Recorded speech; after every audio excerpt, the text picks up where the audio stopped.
Bill Cosby's lawyers say they will, quote, vigorously defend against what they're calling an unjustified charge against their client. This morning, Montgomery County prosecutors filed 3 counts of felony aggravated indecent assault against Cosby. They accuse him of drugging and assaulting a former Temple University employee back in 2004. Prosecutors say it happened at Cosby's home in Elkins Park. Cosby was arraigned this afternoon. He's now free after posting 1/10 of his $1 million bail. His next court date is set for January. And in the charges filed against him today, Cosby's accused of assaulting a woman back in 2004. So many people are asking here, why are Montgomery County prosecutors just bringing the charges now? For that, let's turn to our legal analyst, Enrique Latoison. Enrique, thank you so much for sharing your insight here. So the question is, why are the charges coming 12 years later?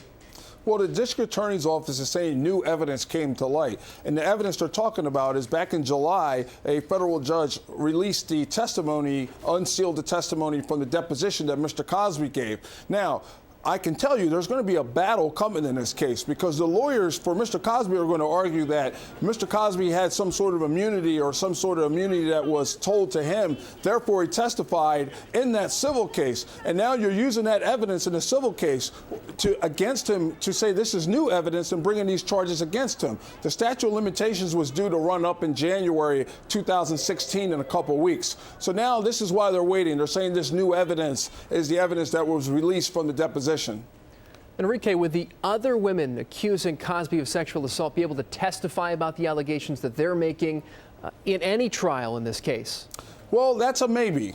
I can tell you that the attorneys for Mr. Cosby are going to argue that no way should this evidence be allowed for these other women to be able to come in and testify. The judge in Montgomery County, when this case gets to the Court of Common Pleas, will have a very hard decision to make. He will have to weigh the evidence, whether or not bringing in this evidence from these other women that want to testify to the MO or the method that Mr. Cosby goes about assaulting his victims, but you can't use it to say he did it in this case. You can only use that evidence to say this is how he goes about it and whether or not that testimony is over prejudicial. Now, if you're the attorneys for Mr. Cosby, you're going to say this is way too prejudiced, over prejudicial. This is going to inflame the jury and it should not be able to come in. If you're the prosecution, you're going to say this is evidence of how he goes about doing things. And this evidence should be allowed to come in to prove our case. Enrique, real quick, are you surprised by this?